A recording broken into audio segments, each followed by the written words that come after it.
DNA में आज हम सबसे पहले जिस खबर का विश्लेषण कर रहे हैं वो आपका मूड खराब कर सकती है, क्योंकि ये खबर देश के उस भविष्य से जुड़ी हुई है जो नकल के सहारे, बेईमानी के सहारे आगे बढ़ रहा है। भारत को युवाओं का देश कहा जाता है और हमारे भाग्य विधाता इन युवाओं के दम पर ही भारत को विश्व गुरु बनाने का सपना देख रहे हैं। लेकिन जिस देश के छात्र बेईमानी से पास होते हों और जिस देश की नींव बेईमानी पर टिकी हो, वहां ईमानदारी कहां से आएगी? जब तक हमारी युवा पीढ़ी नकल के जाल में फंसी रहेगी, भारत कभी भी दुनिया का नेतृत्व नहीं कर सकता। इसलिए आज हम सबसे पहले इस खबर का विश्लेषण कर रहे हैं। इन दिनों पूरे देश में बोर्ड की परीक्षाएं हो रही हैं, लेकिन उत्तर भारत के कई राज्यों से परीक्षाओं में नकल की हैरान करने वाली और दुखी करने वाली तस्वीरें आ रही हैं। आमतौर पर मीडिया में राजनीतिक खबरों पर जोर दिया जाता है और नकल की तस्वीरों को छोटी मोटी खबर बनाकर निपटा दिया जाता है, लेकिन हमें लगता है कि ये सबसे बड़ी और चिंताजनक खबर है, क्योंकि ये देश की अगली पीढ़ी को खराब कर रही है। अगर इस खबर को प्राथमिकता नहीं दी गई तो फिर हमारे देश में ज्ञान की गंगा धीरे धीरे सूख जाएगी। और इसीलिए आज हम भारतीय शिक्षा व्यवस्था की नकल वाली बीमारी का डीएनए टेस्ट करेंगे। आज हमारे पास देश के बहुत सारे हिस्सों से नकल की दुखी करने वाली तस्वीरें सामने आई हैं। इनमें उत्तर प्रदेश, मध्य प्रदेश और हरियाणा जैसे बड़े राज्य शामिल हैं। सामूहिक नकल की ऐसी तस्वीरें देखकर हम हैरान हो गए। ये तस्वीरें देखकर हमारे मन में ये सवाल आया कि जब देश में इतने बड़े पैमाने पर परीक्षाओं में नकल होती हो, बेईमानी होती हो, तो देश की शिक्षा व्यवस्था का क्या हाल होगा?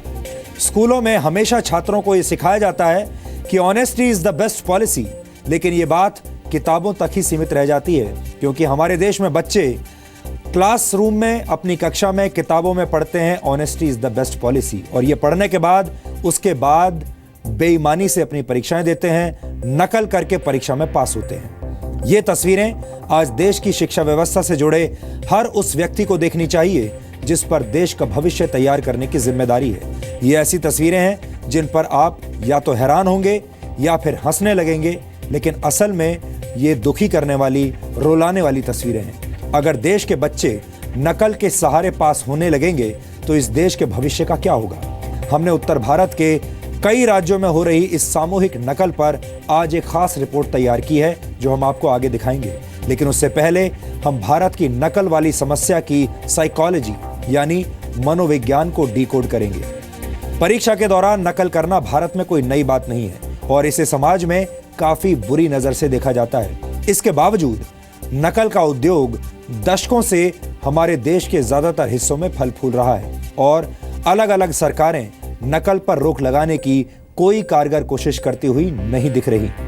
हर वर्ष सैकड़ों छात्र इसी तरीके से सामूहिक नकल करते हुए पकड़े भी जाते हैं। नकल तो असल में हजारों छात्र करते हैं, पकड़े कुछ सैकड़ों छात्र ही जाते हैं। फिर भी अभी तक इससे निपटने के लिए हमारे देश में पर्याप्त कानूनों का अभाव है। भारत के उत्तरी राज्य यानी बिहार, उत्तर प्रदेश, मध्य प्रदेश, हरियाणा और राजस्थान नकल की समस्या से सबसे ज्यादा प्रभावित है। परीक्षा में नकल करवाना या नकल के सहारे पास होना अपने आप में एक बहुत बड़ा उद्योग बन चुका है। हिंदी भाषा बोलने वाली पूरी बेल्ट में इस उद्योग के केंद्र फैले हुए हैं। बहुत सारे लोग आपको मिल जाएंगे जो छात्रों को नकल करवाकर पास कराते हैं। उत्तर प्रदेश, बिहार और मध्य प्रदेश के कई जिलों में नकल से पास कराने वाले केंद्र बड़े ही व्यवस्थित तरीके से चल रहे हैं, बड़े प्रोफेशनली तरीके से चल रहे हैं। कुछ लोग परीक्षा केंद्रों में नकल की सुविधा देने का ठेका भी प्राप्त कर लेते हैं और ये संगठित उद्योग इसी तरह हर साल देश का भविष्य बर्बाद करता रहता है। अब आपको नकल की समस्या पर हमारा ये ओरिजिनल वीडियो विश्लेषण ध्यान से देखना चाहिए। ये खबर विश्वसनीयता के हर पैमाने पर खरी है। हालांकि इससे जो बात निकलकर सामने आई है उसने पूरे देश को चिंता में डाल दिया है, पूरे देश की विश्वसनीयता पर सवाल उठा दिया है।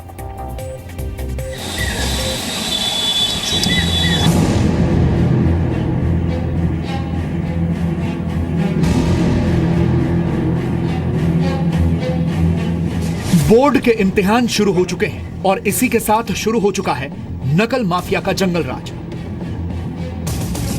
यूपी, हरियाणा और एमपी तक नकल माफिया किस कदर देश के छात्रों की जिंदगी दांव पर लगा रहे हैं, जरा तस्वीरों पर गौर कीजिए।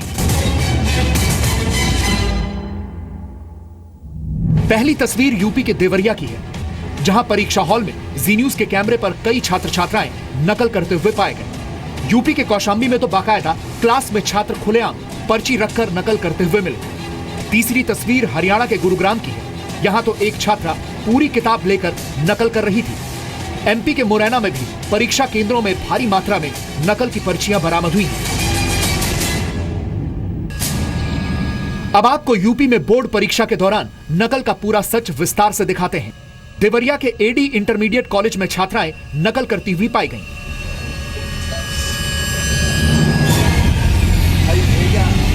जी न्यूज के कैमरे में खुलेआम नकल की तस्वीरें रिकॉर्ड होने लगी। क्लासरूम की खिड़की पर नकल की पर्ची रखी गई। फिर परीक्षा केंद्र में मौजूद टीचर ने खिड़की से नकल की पर्ची निकाली और छात्रा को दे दी। क्या नाम है आपका? इससे पहले कि छात्रा नकल कर पाती, जी न्यूज के कैमरे ने यह सारी हरकत रिकॉर्ड कर ली। इसके बाद मास्टर जी कहने लगे कि छोड़िए, जाने दीजिए।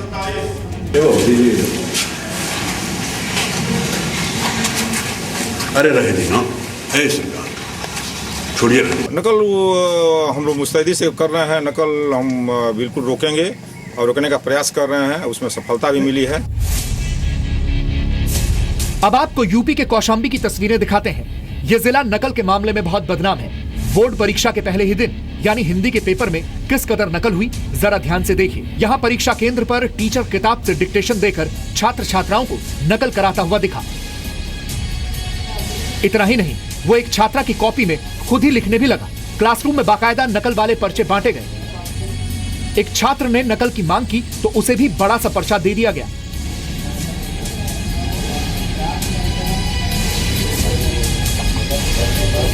गलत पढ़ने से सतरंगी इंद्रधनुष के रंग की हो जाती है। अब जरा यूपी के गोंडा में नकल का हाल देख लीजिए। गोंडा के भगत सिंह इंटर कॉलेज में बोर्ड परीक्षा देने वालों को खिड़की से बाकायदा नकल करवाई जाती है। इतना ही नहीं, हर सवाल का जवाब या तो खिड़की से पर्ची भेजकर दे दिया जाता है या खिड़की पर खड़े होकर किताब से देखकर प्रश्न का उत्तर बताया जाता है। गोंडा में नकल की बात तो प्रधानमंत्री नरेंद्र मोदी तक भी पहुंच चुकी है। गोंडा में तो जत्थाबंद चोरी का बिजनेस चलता है, व्यापार चलता है। यहां चोरी करने की नीलामी होती है। भाइयों बहनों, कॉन्ट्रैक्ट दिए, टेंडर निकलता है, टेंडर कि हमारे यहां अगर परीक्षा का केंद्र लगा दोगे तो इतनी बोली बोली जाती है, तुम परीक्षा का केंद्र लगा दो, बाबू को इतना पैसा मिल जाएगा। और जो केंद्र मिलता है वो हर विद्यार्थी के माँ बाप को कहता है कि देखिए 3,000 डेली का, 2,000 डेली का, 5,000 डेली का, अगर गणित का पेपर है तो इतना, विज्ञान का पेपर है तो इतना। नकल माफिया सिर्फ खुलेआम नकल ही नहीं करवाते, बल्कि पुलिस वालों के रोकने पर जानलेवा हमला भी कर देते हैं। मथुरा के श्री कृष्ण चैतन्य इंटर कॉलेज में परीक्षा केंद्र पर 10वीं की परीक्षा के दौरान प्रश्न पत्र बाहर लाकर भीड़ को थमा दिया गया। ये देखकर सिपाही शेखर बंसल ने भीड़ को भगाने की कोशिश की। इसी बात पर पीट पीट कर उसे लहूलुहान कर दिया गया। तस्वीरें साफ बता रही हैं कि यूपी में फिलहाल तो नकल का ही राज है।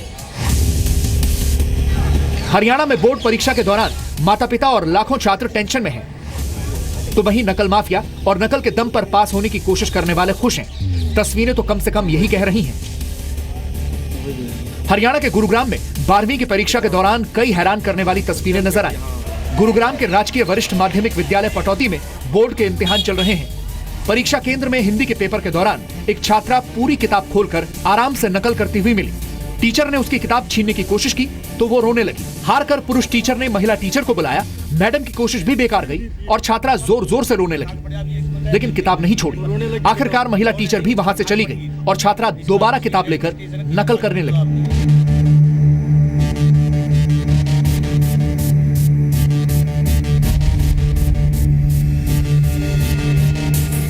हरियाणा में सबसे ज्यादा हैरान करने वाली नकल की तस्वीरें रोहतक में दिखी हैं।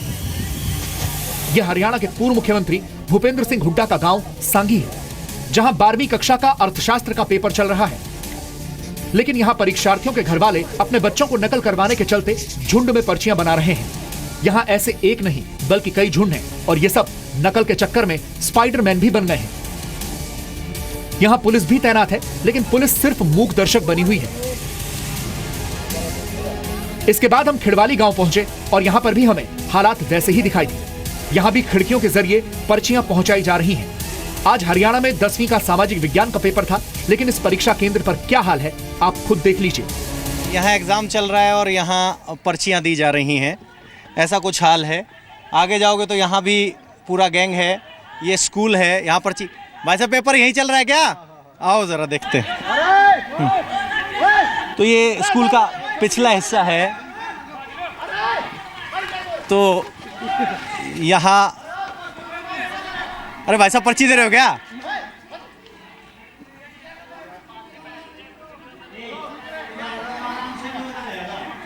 तो ये एग्जाम सेंटर है, यहाँ पे पर्चियाँ डालने की कोशिश कर रहे थे। सामाजिक विज्ञान, आज 10वीं का सोशल साइंस का पेपर है। बात ये है कि ये कह रहे हैं नकल नहीं होती, लेकिन हकीकत ये दीवार टूटी हुई है, खिड़की से पर्चियाँ आ रही है, जा रही है। इलेक्शन हो रहा था कल, इसलिए ये तोड़ी हुई थी।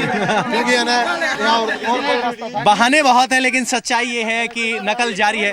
अरे भाई साहब कौन सा पेपर है? किताबें हाथ में, सोशल साइंस का पेपर है, पर्चियाँ बनाई जा रही हैं। यहाँ लोकल होने के नाते चुनौतियाँ बहुत है, क्योंकि जो बच्चे साथ में आते हैं उनके साथ उनके पेरेंट्स या कोई साथी साथ में जो आते हैं, यहाँ जितनी रोकने की कोशिश की, किसी के पीछे पुलिस वाले को भेजे, हम खुद भागे तो बाहर से तो बेहूदी गालियाँ मिलेगी या कोई पत्थर मार देता है। यहाँ तक कि हमारे कमरों के अंदर पत्थर आते हैं लिपटे हुए।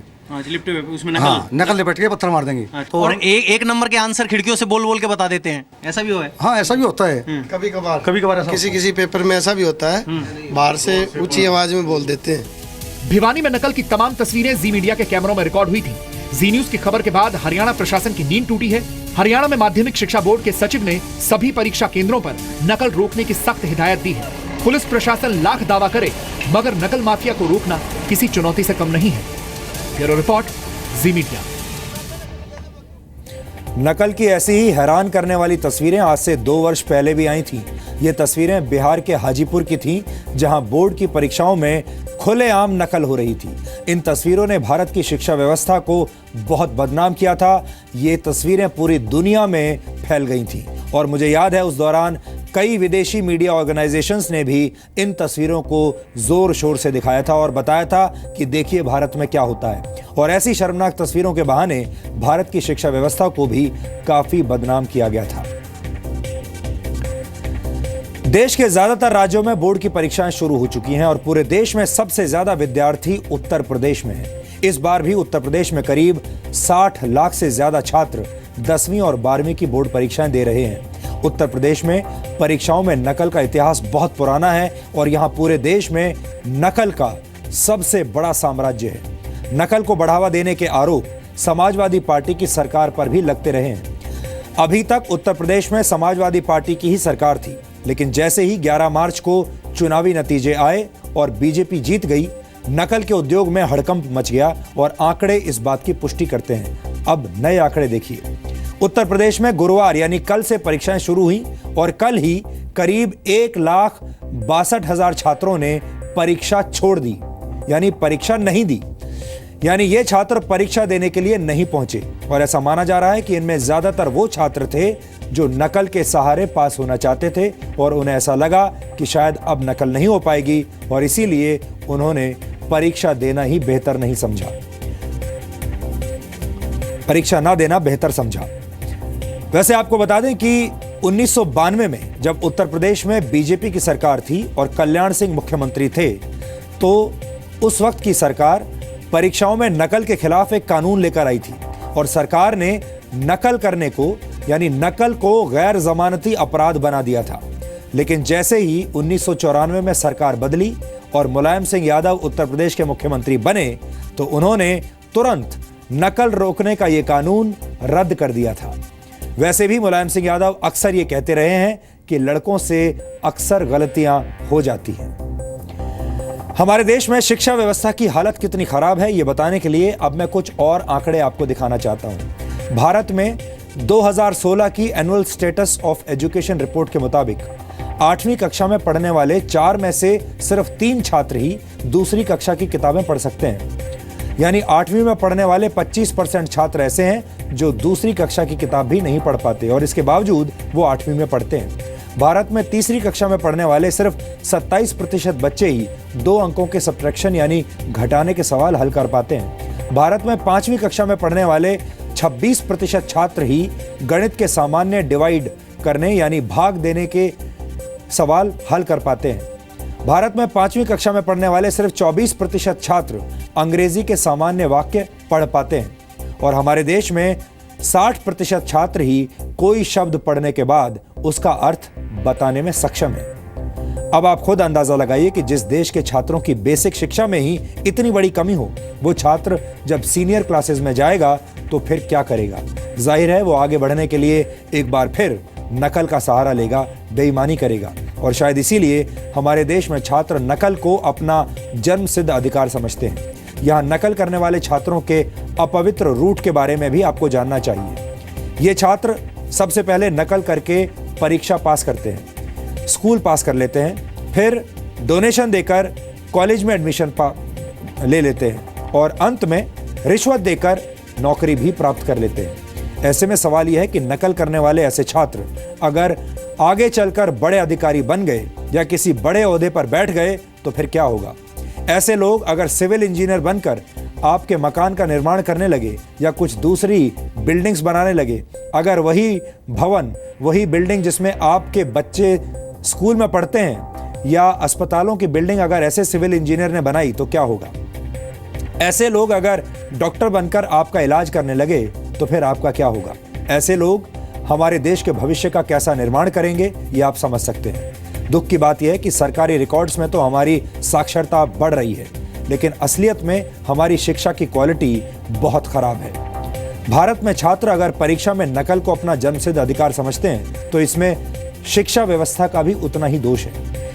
इस हालत के लिए देश में शिक्षकों की कमी सबसे बड़ी वजह है और सरकारी आंकड़ों के मुताबिक भारत के प्राइमरी और सीनियर सेकेंडरी स्कूल्स में इस वक्त करीब 48,91,000 शिक्षक हैं, जबकि करीब 59 लाख शिक्षक होने चाहिए। यानी देश में अभी भी 10 लाख से ज्यादा शिक्षकों की कमी है। हमारे देश के 37% स्कूलों में एक भी लैंग्वेज टीचर नहीं है। 31% स्कूलों में सामाजिक विज्ञान का एक भी अध्यापक नहीं। 29% स्कूलों में गणित और विज्ञान का अध्यापक नहीं है। आंकड़ों के मुताबिक हमारे देश में हर 5 में से सिर्फ एक शिक्षक ही कुछ हद तक ट्रेंड होता है। जाहिर है जब स्कूलों में शिक्षक ही नहीं होंगे तो बच्चों को पढ़ाएगा कौन? और बच्चे जब बिना पढ़े परीक्षा देंगे तो पास होने के लिए नकल का ही सहारा लेंगे। हमारे देश में शिक्षकों की भर्ती में घोटाला होता है और छात्रों के एडमिशन में भी घोटाला होता है और परीक्षाओं का हाल हमने अभी आपको दिखा दिया कि परीक्षाएं कैसे होती हैं, वो हाल आपने अभी देखा। यानी हमारी पूरी की पूरी शिक्षा व्यवस्था ही अशुद्ध हो गई है। और सबसे हैरानी की बात यह है कि जो बच्चे अभी आपने देखे जो नकल करके पास हो रहे थे, हो सकता है इन्हीं बच्चों में से बहुत सारे बच्चे आगे चलकर टीचर्स बन जाएं, शिक्षक बन जाएं और फिर वापस इन्हीं स्कूलों में पढ़ाने लगे। अब आप सोचिए तब क्या होगा। जब देश के युवाओं को अच्छी शिक्षा ही नहीं मिलेगी तो बेरोजगारी अपने आप बढ़ेगी। नकल की वजह से ही कॉलेज से डिग्रियां लेकर निकलने वाले युवा नौकरी करने के लायक ही नहीं बन पाते। एसोचैम ने एक सर्वे किया था और उस सर्वे के मुताबिक भारत में उच्च शिक्षा ग्रहण करने वाले 85% युवा किसी भी परिस्थिति में अपनी योग्यता सिद्ध नहीं कर सकते। इस सर्वे में 47% शिक्षित युवा रोजगार के लिए अयोग्य माने गए, यानी वो एम्प्लॉयबल हैं ही नहीं, जबकि 65% युवा एक क्लर्क का काम भी ठीक से नहीं कर सकते। कॉलेज की पढ़ाई पूरी कर चुके 97% युवा अकाउंटिंग का काम सही तरीके से नहीं कर सकते। यहाँ तक कि देश के उच्च शिक्षित युवाओं में से 90% को काम चलाऊ अंग्रेजी भी नहीं आती। आंकड़ों में ये तमाम युवा पढ़े लिखे कहलाए जाएंगे। ऐसे युवाओं को पढ़े लिखे युवाओं में गिना जाता रहेगा। सरकारी आंकड़े बढ़ते चले जाएंगे, लेकिन ऐसी पढ़ाई का क्या फायदा जिसमें कोई गुणवत्ता ना हो। अब आप खुद सोचिए कि जब देश के पढ़े लिखे युवाओं की योग्यता का स्तर ऐसा होगा तो उन्हें कैसी नौकरी मिलेगी, और अगर मिल भी गई तो वो वहां करेंगे क्या। हमारे देश की विडंबना यह है कि हम नकली घी, नकली बल्ब या कोई भी नकली प्रोडक्ट कभी बर्दाश्त नहीं कर सकते। दुकान पर जब सामान खरीदने जाते हैं तो सबसे पहला सवाल यही होता है, ये नकली तो नहीं। असली माल है ना, लेकिन नकली व्यक्ति और नकली प्रोफेशनल्स से हमें कभी कोई परेशानी नहीं होती, कोई दिक्कत नहीं होती। हम जब व्यक्ति को मिलते हैं, किसी प्रोफेशनल को मिलते हैं, इंजीनियर को मिलते हैं, डॉक्टर को मिलते हैं, कभी नहीं पूछते कि ये असली है या नकली, और बहुत बार असल में वो प्रोफेशनल नकली होता है। स्कूल और कॉलेज की परीक्षाओं में नकल करके पास होने से कुछ नहीं होता और अंत में आपका हुनर ही काम आता है। लेकिन हुनर के मामले में भारत के युवा बहुत पिछड़े हुए हैं। भारत में 15 से 25 वर्ष के सिर्फ 2% युवा ही व्यावसायिक शिक्षा हासिल करते हैं, जबकि यूरोप में 80% युवा एकेडमिक्स के साथ साथ टेक्निकल एजुकेशन भी हासिल करते हैं। पूर्वी एशिया के देशों में 60% युवा व्यावसायिक शिक्षा से जुड़ा कोई ना कोई कोर्स जरूर करते हैं। साउथ कोरिया में 96%, जापान में 80%, जर्मनी में 75% और ब्रिटेन में 68% युवा व्यावसायिक शिक्षा जरूर हासिल करते हैं। पिछले कुछ वर्षों में भारत सरकार ने शिक्षा के क्षेत्र में अपना बजट बढ़ाया है। इस बार केंद्र सरकार ने शिक्षा के लिए कुल मिलाकर 79,685 करोड़ रुपए का बजट रखा है, जो हमारे जीडीपी का 4% है। लेकिन हम अब भी दुनिया के औसत से बहुत नीचे हैं। दुनिया में ज्यादातर देश अपने जीडीपी का करीब 4.4% हिस्सा शिक्षा पर खर्च करते हैं। दक्षिण अफ्रीका और ब्राजील जैसे देश अपने जीडीपी का 6% हिस्सा शिक्षा पर खर्च करते हैं। अमेरिका जीडीपी का 5.4% हिस्सा एजुकेशन सेक्टर पर खर्च करता है। यानी अभी भारत को अमेरिका और बाकी देशों से मुकाबला करने के लिए शिक्षा के क्षेत्र में बहुत निवेश करना होगा, क्योंकि शिक्षा ही देश में बदलाव का सबसे बड़ा जरिया है। वैसे यहां हम आपको यह भी बता दें कि दुनिया में नकलची देशों की कमी नहीं है। हमारा देश, भारत ही अकेला ऐसा देश नहीं है। नकल सिर्फ भारत में ही नहीं, पूरी दुनिया की शिक्षा व्यवस्था की एक बहुत बड़ी बीमारी है। 2014 में चीन के शियान शहर में एक राष्ट्रीय परीक्षा में 2440 छात्र नकल करते हुए पकड़े गए थे और इन्होंने नकल करने के लिए हाईटेक साधनों का इस्तेमाल किया था। 2013 में चीन के ही एक दूसरे शहर में हो रही एक परीक्षा में जब नकल करने से छात्रों को रोका गया तो छात्रों के माता पिता के गुस्से की वजह से वहां पर दंगे भड़क गए थे। छात्रों के माता पिता का कहना था कि जब सभी बच्चे नकल कर रहे हैं तो उनके बच्चों को ही क्यों रोका जा रहा है। 2013 में ब्रिटेन में 1368 छात्रों के नंबर नकल करने की वजह से काट दिए गए थे और 498 छात्रों को डिस्क्वालीफाई किया गया था, जबकि 724 छात्रों को लिखित तौर पर चेतावनी दी गई। ब्रिटेन में 2009 से लेकर 2012 तक करीब 80 कॉलेज और स्कूलों के 45,000 छात्रों को परीक्षा में गलत तरीके अपनाने का दोषी पाया गया था। इसमें नकल करने से लेकर मोबाइल फोन का इस्तेमाल करने और नकल की सुविधा प्राप्त करने के लिए निजी फर्म्स यानी प्राइवेट फर्म्स को पैसा देने की बात शामिल है।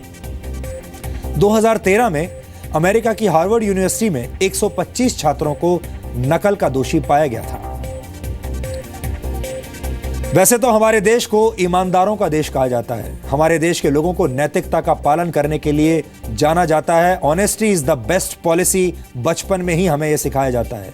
हमारे पौराणिक ग्रंथ ईमानदारी और अच्छे आचरण के उदाहरणों से भरे पड़े हैं। पुराने जमाने में अपने वचन की रक्षा के लिए लोग वनवास के लिए चले जाते थे, बड़ी बड़ी कुर्बानियां दे देते थे क्योंकि उनका वचन कहीं खाली ना चला जाए। लेकिन उसी भारतवर्ष में आज ईमानदारी का नहीं बल्कि बेईमानी का साम्राज्य है, बेईमानी का बोलबाला है। भारत में 20 वर्ष से कम उम्र के युवाओं की संख्या 54 करोड़ है। यह भारत की कुल आबादी का 41% है। अब सवाल यह है कि क्या अब यह मान लिया जाए कि इनमें से ज्यादातर छात्र नकल और बेईमानी के दम पर पास हो रहे हैं? इसका मतलब यह भी होगा कि हमारे देश की एक पूरी पीढ़ी बेईमानी की तरफ बढ़ चुकी है। यह बहुत ही खतरनाक संकेत है। यहां हम देश के हर माता पिता से यह अपील करना चाहते हैं कि आप अपने बच्चों को नकल करने से रोकिए, उन्हें बिल्कुल भी प्रोत्साहित मत कीजिए और उन्हें परीक्षाओं के लिए पूरी ईमानदारी के साथ तैयारी करने के लिए कहिए। परिश्रम का फल हमेशा मीठा होता है और आज इस जमाने में भी ये बात पूरी तरह से सत्य है, उतनी ही सही है जितनी पहले थी। लेकिन अगर ऐसा नहीं हुआ और अगर हमने इन बच्चों को नहीं रोका तो वो दिन दूर नहीं है जब भारत दुनिया का सबसे बड़ा बेईमान देश बन जाएगा।